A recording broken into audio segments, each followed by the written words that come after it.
자, 이제 좀 더 깊이 있는 이제 고전을 읽기 위해서 이제 우리가 좀 더 방법을 알아야 됩니다. 그래서 전문적으로 좀 한 단계 좀 깊이 들어가서 어떻게 이제 텍스트를 잘 이해할 것인가, 그런 어떤 해석 방법에 대해서 조금 이제 논의를 이제 하고 싶습니다. 그래서 몇 가지를 오늘 이제 마지막 수업 시간에 말씀드리려고 하는데, 첫 번째로 이제 제일 중요한 게 저자가 누군가, 누군가, 그다음에 저자가 원하는 게 뭔가, 의도, 그의 본 마음이 이 작품 속에서 본심이 뭔가, 뭘 말하고자 하는가, 그거죠. 그다음에 이제 그걸 어떻게 이제 해석하는가, 해석의 방법에 대해서 이제 한번 살펴보려고 합니다. 그러면 먼저 우리가 좀 더 그래도 대학교를 다니고 중학생들이 독후감 쓰는 거하고 대학생들이 독후감 쓰는 거하고 뭔가 좀 달라야 될 거 아닙니까?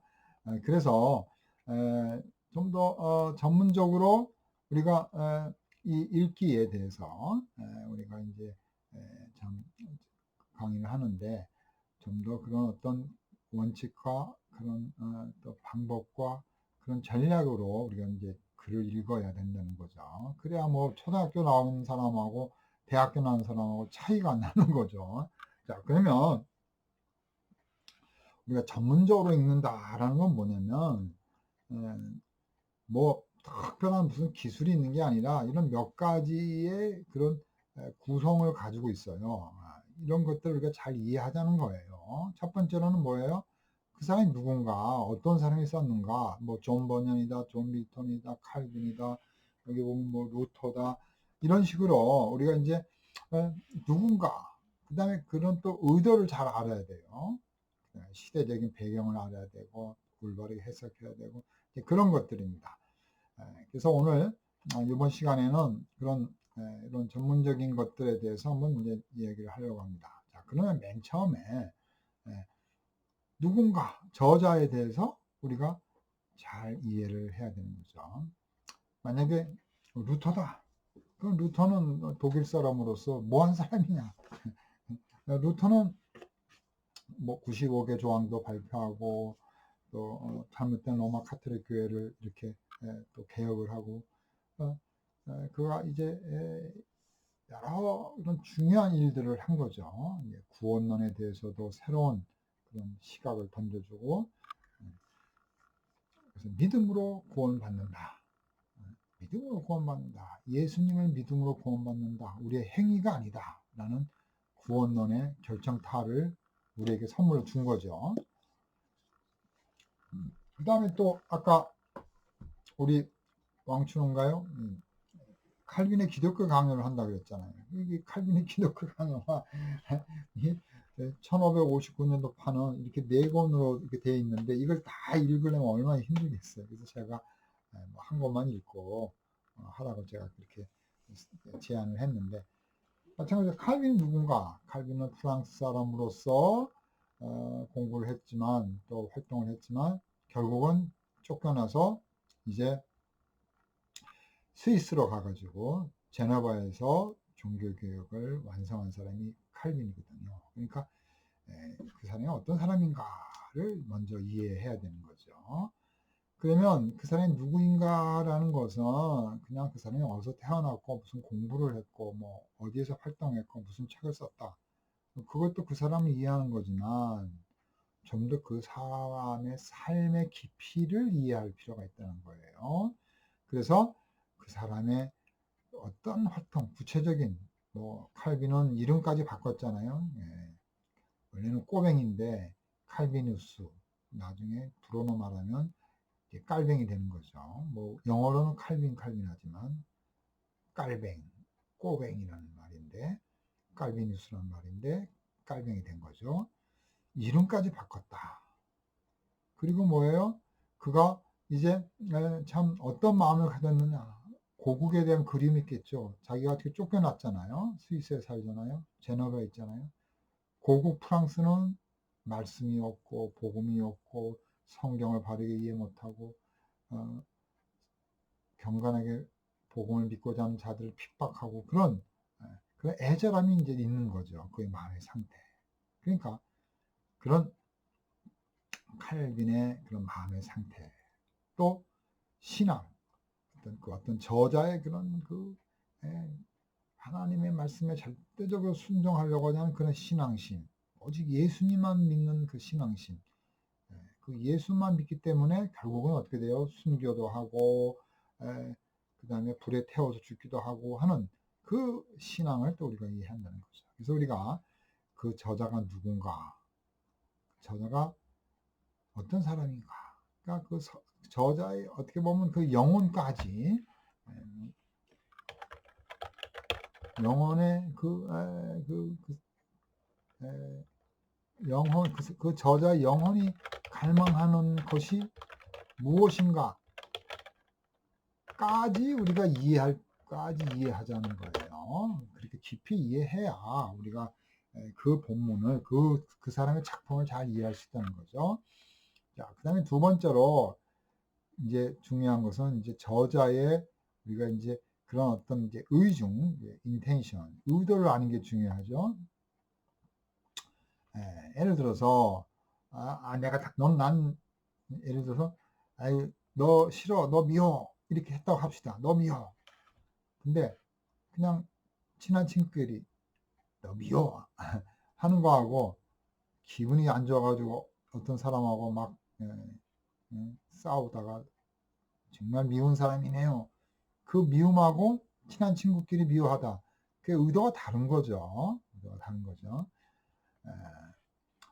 자, 그래서 우리는 그 저자가 진정으로 원하는 게 뭔가를 이해해 할 필요가 있는 거죠. 그래서 그 저자가 있고 우리가 이렇게 멀리 떨어져 있는데 우리 독자가 이 저자를 향해서 이제 찾아가는 거죠. 저자는 이미 저자가 죽었으면 저자가 우리에게 올 수는 없잖아요. 그러니까 과거의 그 저자를 현재 우리가 이제 그 역사를 거슬러서 그 저자의 마음을 알도록 쭉 하는 거. 이게 쉽지가 않겠죠. 그래서 이분의 그런 삶의 영역, 지평, 우리가 살고 있는 그런 지평, 이 시간과 공간이 이렇게 이제 만나는 거. 그러니까 이게 이제 여기서 이제 소통이 되는 거. 이게 이제 진정한 우리 어떤 해석이라고 볼 수가 있는데, 그래서 저자가 어떤 그런 사상을 갖고 있는가. 감옥에 있지만 우리가 말하는 찰러 역정을 쓰고 신랑을 쓴 이런 사람들이 다 감옥에 살았지만, 그러나 감옥에서 그 사람들이 원하는 건 뭐예요? 하나님의 말씀, 복음, 올바른 신앙생활, 바른 경건한 사람이 어떻게 하면 올바르게 천국에 갈 수 있는가, 거기에 대한 그런 그 마음을 갖고 있거든요. 그러니까 그 저자의 사상을 우리가 이해를 해야 할 필요가 있는 거죠. 그래서 예를 들면 우리가 성경을 우리가 읽으려고, 성경을 우리가 읽을 때 첫 번째는 뭐예요? 성경의 저자가 바울인가? 바울이죠. 그래서 바울이 저자지만 진정한 저자는, 성경의 저자가 바울이지만, 예를 들어서 바울 서신 바울이지만 진정한 그 서신의 저자는 성령님이거든요. 성령님이 바울을 꽉 잡아서 하나님 원하는 것을 쓰게 하는 거죠. 바울의 마음을, 바울의 영혼을 성령께서 붙잡아서 하나님이 원하는 그 메시지를 전하게 하는 거죠. 그래서 우리는 성경에서 성령님이 저자이기 때문에 성령님의 의도를 잘 알아야 돼요. 성령의 의도. 그래서 결국 성령의 의도를 알고 저자의 의도를 아는 거죠. 그러니까 우리가 바울의 의도를 안다라는 것은 성령의 의도를 아는 거고, 성령의 의도를 잘 알게 되면 바울의 의도를 잘 알게 되는 거죠. 그래서 이게 다 관계가 되는 겁니다. 그러니까 성경의 해석에 있어서는 성령의 의도를 알게 되면 바울의 의도를 아는 거죠. 성령께서 그 바울로 하여금 마케도니아에서 한 청년이 손을 들어서 자꾸 그쪽으로 오라고 그러잖아요. 예를 들어서. 그럼 성령님은 복음이 유럽 쪽으로 저 그리스 아테네 쪽으로 복음이 전하기를 원하는 거예요. 그래서 바울도 그 성령의 의도를 따라서 그쪽으로 이제 전도 여행을 가게 되잖아요. 자, 그래서 우리가 그 저자의 의도를 아는 것이 중요하다. 성경의 경우는 저자의 의도가 성령의 의도와 밀접한, 거의 동일하다고 보면 되는 거죠. 지금 제가 의도성에 대해서 설명하면서 저자의 의도를 잘 알아야 된다 하면서 특별히 성경에 대해서 말씀을 좀 드려본 겁니다. 그 다음에 이제 세 번째로는 우리가 그 본문을 잘 이해를 해야 돼요. 그러니까 그 본문 자체를 잘 이해하지 못하면 우리가 정신을 바짝 차려가지고 맑은 정신을 가지고 이 사람이 무슨 얘기를 했구나. 그 문장 자체를 잘 이해하지 못하면 우리가 놓치는 거죠. 그래서 쭉 책을 읽고 있는데 이 저자가 거기서 중요한 얘기를 해요. 나는 나는 하나님이 원하는 것은 사랑이다. 그러니까 예를 들어서 어떤 그 작품 속에서 하나님이 우리 인간들에게 원하시는 것은 서로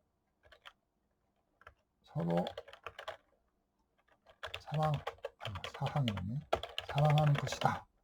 라고 어떤 문장에서 딱 나왔을 때 그걸 우리가 캐치를 해야 되는 거죠. 이분이 이 책에서 죄를 졌으면 그냥 벌을 주고 그 사람을 아주 반쯤 죽여놓는 그런 게 아니라 하나님이 원하는 것은, 진정으로 원하는 것은 서로 사랑이다. 그러면 용서해주고 책임을 또 져야 되고 그런 서로 사랑하는 모습이 이제 그 글에서 나올 때 그걸 딱 캐치를 잘 해야 한다는 거예요. 그러니까 정신을 바짝 차려가지고 이게 가장 중요한 하나의 핵심적인 이 본문, 이 책의 어떻게 보면은 주제로구나. 주제다. 이렇게 이해를 해야 되는 거죠. 그래서 본문에 대한 정확한 이해를 해야 된다. 또 이렇게 중요한 이야기, 중요한 그런 문장도 우리가 마음에 담아야 되지만 또 이런 게 있어요. 뭐 아까도 말씀드렸지만 알레고리라든지 또 무슨 과거의 이야기를 한다든지 미래의 이야기를 한다든지 또 어떤 그런 것들을 말할 때는 역사적인 상황 속에서 왜 이 사람이 이 얘기를 했지?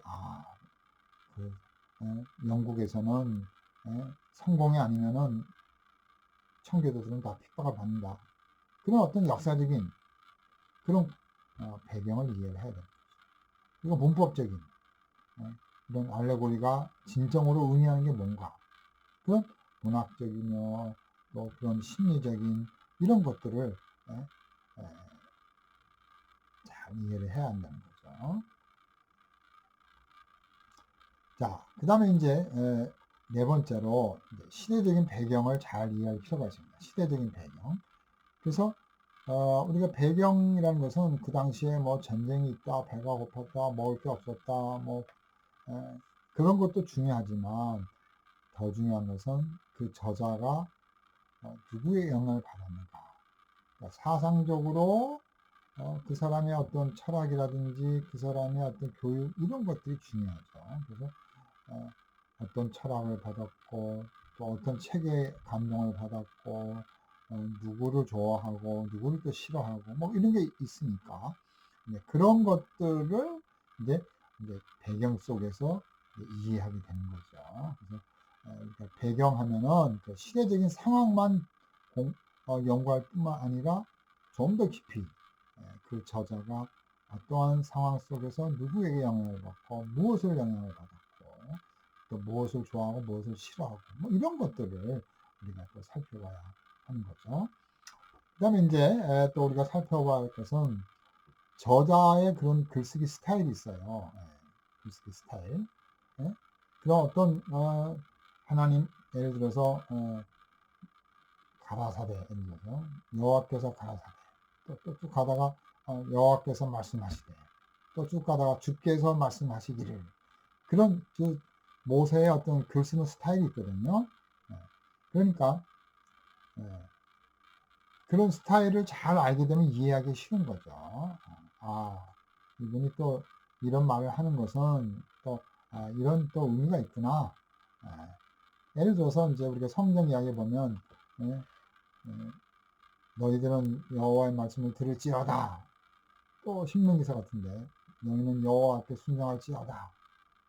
그렇게 이제 모세가 강조를 한다고 합시다. 그러면 뭐예요? 이스라엘 사람들이 불순종이 늘 있다는 거죠. 출애굽할 때도 막 우상 숭배하고 모세를 원망하고 막 그랬지 않습니까? 그러니까 모세가 너희는 여호와의 말씀을 따르고 순종하라. 여호와께 여호와의 말을 청중하라. 라고 모세가 자꾸 그런 스타일로 말을 하면 우리가 그런 스타일이 왜 나왔는가? 결국 그 내면 속에는 이스라엘 사람들이 불순종이 많구나. 그걸 이제 우리가 캐치하고 이해를 해야 되는 거죠. 그 다음에 중요한 단어. 그죠? 예를 들어서 뭐 이런 게 있죠. 뭐 순종이라는 단어도 중요하지만, 모세 같은 경우는 기억하라. 짜라트, 기억하라. 이게 많이 나와요. 너희가 여호와께서 이렇게 하신 것을 기억하라. 하나님께서 너희를 사랑하셔서 만나와 메추엘 먹인 것을 기억하라. 40년 동안 광야에 살면서 옷이 헤어지지 않고 신발이 닳지 않는 것을 뭐 기억하라. 그런 기억하라 이런 단어 같은 게 굉장히 중요해요. 예를 들어서 그래서 이런 단어들을 우리가 중요하게 이해할 필요가 있다. 그 다음에 또 이제 그런 시대적인 사상과 뭐 예를 들어서 뭐 그 당시의 시대에 막 그런 르네상스 시대에 인간이 좀 더 자유로워지는 그런 게 있지 않겠어요? 그래서 그런 옷도 뭐 자유롭게 입고 색깔도 뭐 자유롭게 막 칠하고 하는 그런 인간의 어떤 그 몸을 자유롭게 드러내는 그런 작품들 뭐 이런 시대적인 사상 이런 것들을 이해할 필요가 있다는 거죠. 그 다음에 또 문학적인 양식. 나는 너를 좋아한다. 나는 너를 매우 기뻐한다. 그거 다 뭐예요? 문학적인 양식이거든요. 하나님 나를 사랑한다. 사랑은 하나님이 주신다. 하나님은 우리 모두를 사랑하신다. 이런 어떤 그 문학적 양식 구조를 우리가 또 이해할 필요가 있다는 것입니다. 그 다음에 또 이제 이게 하나의 서술인지, 서술은 뭐예요? 하나님은 사랑이시다. 또 뭐예요? 하나님은 참 독수리처럼 그의 백성을 품어주신다. 그건 뭐예요? 비유죠. 하나님이 독수리가 아니죠. 그죠? 그다음에 종말론적인지 너희는 이렇게 될 것이다. 또 약속을 잘 지키면 가나안에서 행복할 것이다. 예수 그리스도를 믿고 죄를 회개한 사람은 천국에 갈 것이다. 이게 이제 종말론적인 거죠. 그죠? 또 사실인가, 사실적인지, 역사적인 사실인지, 또 하나의 그런 하나의 애화를 말한 것인지 이런 걸 구별을 해야 되는 것이죠. 성경에도 그런 게 있잖아요. 가령 어느 마을에 한 부자가 있었다. 그죠? 어느 마을에 어떤 과부가 있었다. 그 과부가 불의한 제사장에 매일 와가지고 이렇게 나의 원한을 풀어달라고 그러니까 그 재판관이 불의하고 나쁜 재판관이지만 귀찮잖아요. 매일 와가지고 나를 도와주세요. 재판관이 자꾸 그러니까 잠도 못 자고 피곤하니까 에이 알았어 하면서 그 과부의 소원 재판을 해주는 거죠. 그러면 그게 사실입니까? 사실은 아니죠. 물론 예수님이 말씀하신 성경에 나타난 내용이지만 그건 뭐예요? 하나의 비유죠. 그죠? 하나의 만들어진 얘기죠. 그럼 그건 가짜냐? 그건 아니죠. 그런 비유를 통해서 이렇게 기도에 강구하고 열심히 끝까지 기도하라 라는 것을 예수님께서 비유로 설명을 하는 거죠. 그래서 그게 비유인지 픽션인지 비유인지 이런 것들을 잘 구별하는 거죠. 작품 속에서. 그 다음에 이제 이것도 중요하죠. 저자가 강조하는 게 뭔가? 도대체 저자가 무엇을 강조하는가? 이걸 알아야 되죠. 저자가 심판을 강조했나? 무슨 감정적으로 나쁜 짓 하는 사람은 무조건 벌을 줘야 되는가? 뭐 그런 걸 강조했나? 그게 아니구나. 우리 인간들은 근원적으로 죄가 있고 죄를 지을 수밖에 없지만 그 죄를 용서해주고 사랑해 주는 거. 그것이 그 저자의 근본적인 강조점이다. 이걸 캐치해야 돼요. 그걸 알아야 되는 거죠. 자, 그러기 위해서는 이제 그런 이제 분석 방법이 있습니다. 그래서 이제 성균관대학교 도서관에서 이렇게 나온 거를 제가 이렇게 퍼왔습니다. 여기 보시면 이제 독서하는 방법, 기술 이렇게 쭉 나와 있는데, 그래서 요 부분을 이제 제가 이렇게 가져왔어요. 그래서 한번 설명을 해드리겠습니다. 자, 독서라는 것은 이제 정독이죠. 그러니까 올바르게 읽는 거죠.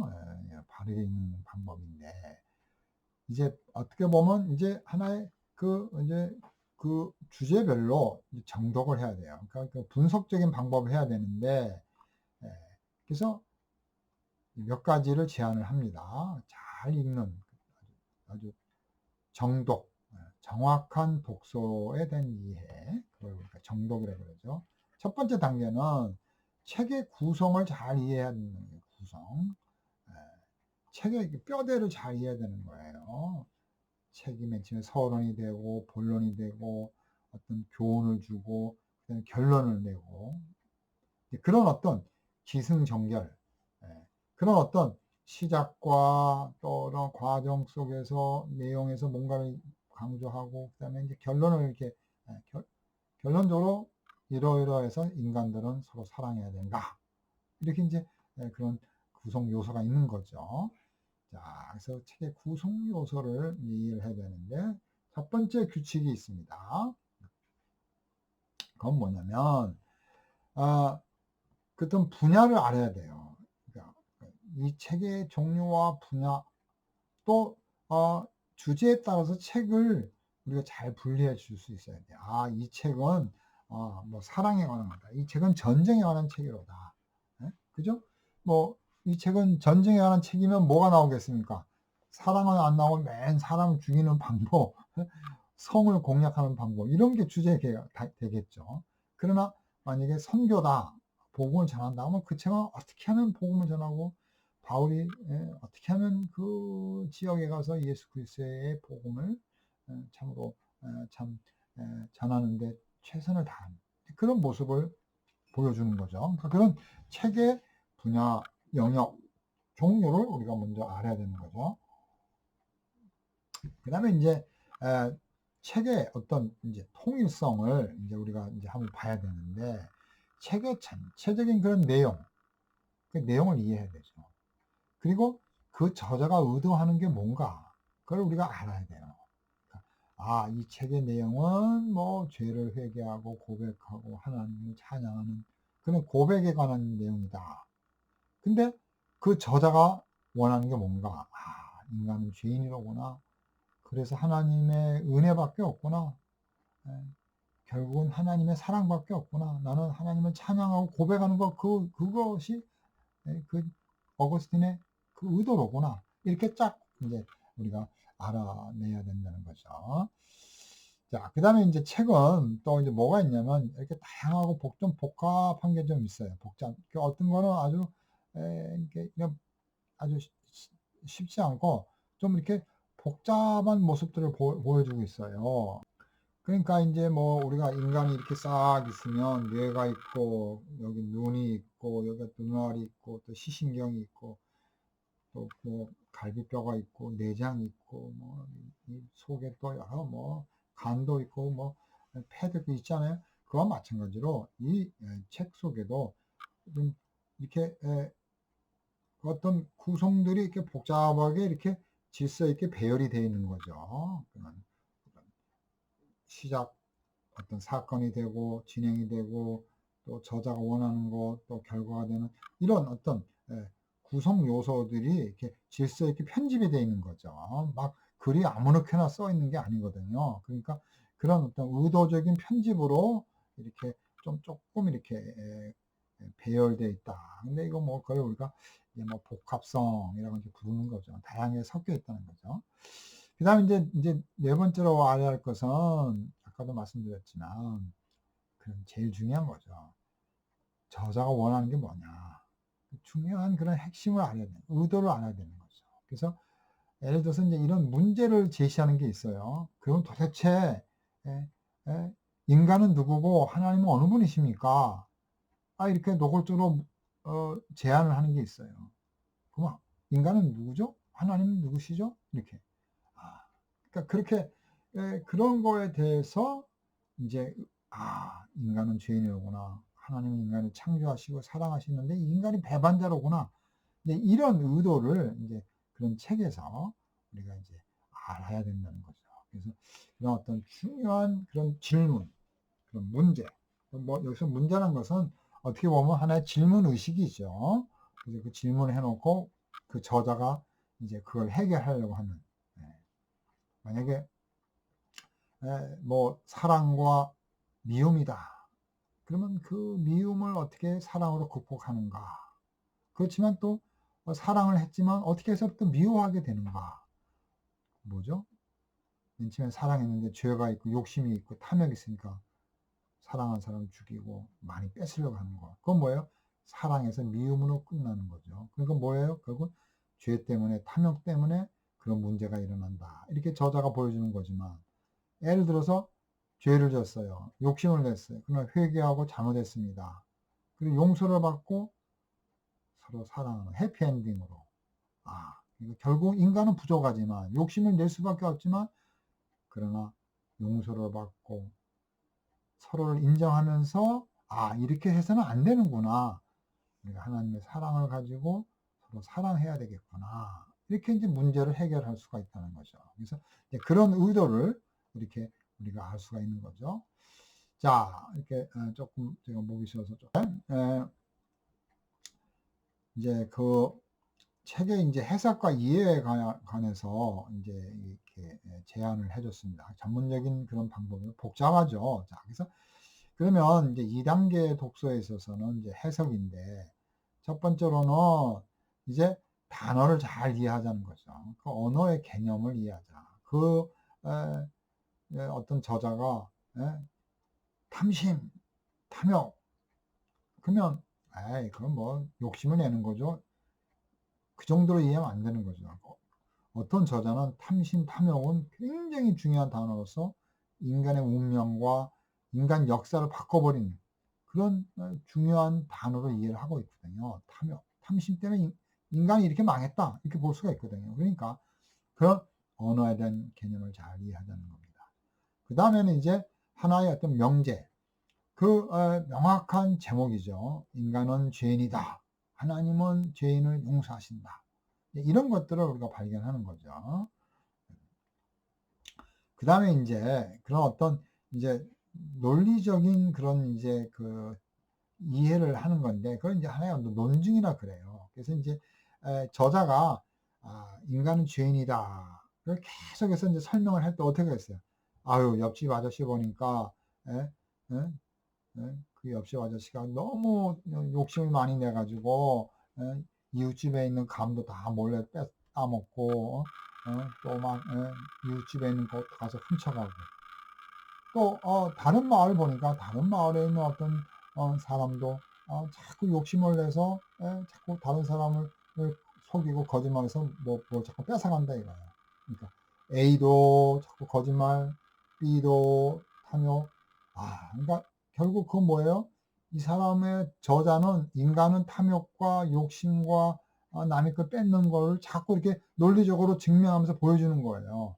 그러면서 어떤 이제 그 사람은 결과적으로 마을 사람들을 다 죽여버리잖아요.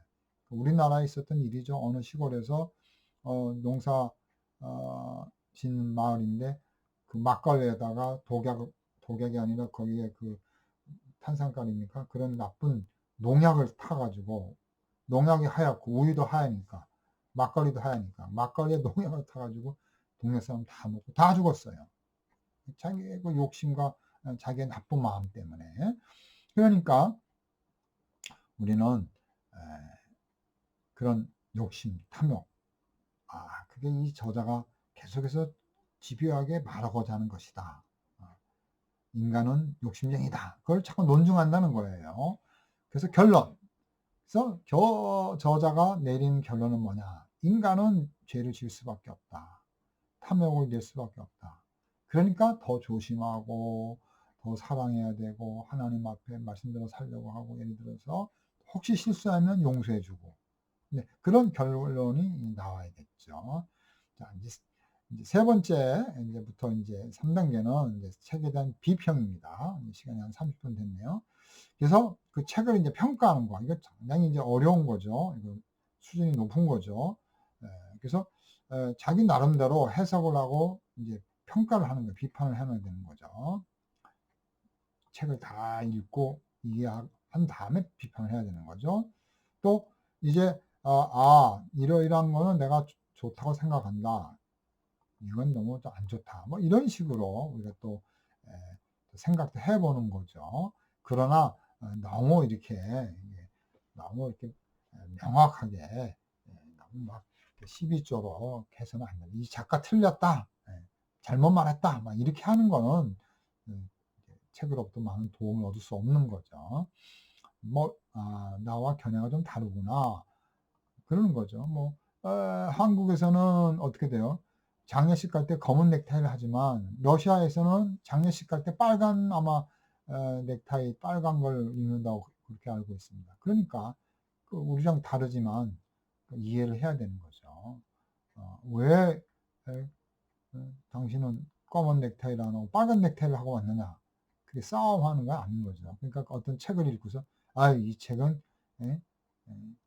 이렇게 하는 게 틀렸습니다. 그렇게 하는 게 아니라는 거죠. 그런 비판적인 그런 비판을 비판하지 말자는 거죠. 그래서 우리가 비평을 할 때는 충분한 근거를 가지고 비평을 하자는 거죠. 그리고 이것은 어떤 자기의 개인적인 의견이다. 그리고 이제 또 이런 저자의 어떤 그런 지식적인 거에 대한 그런 비판도 이건 저자가 이걸 잘 몰랐구나. 예를 들어서 또 저자가 12명인데 이스라엘 자손이 야곱의 자손이 10명이다. 그건 참 실수할 수 있는 거죠. 그런 오류도 있을 수가 있으니까.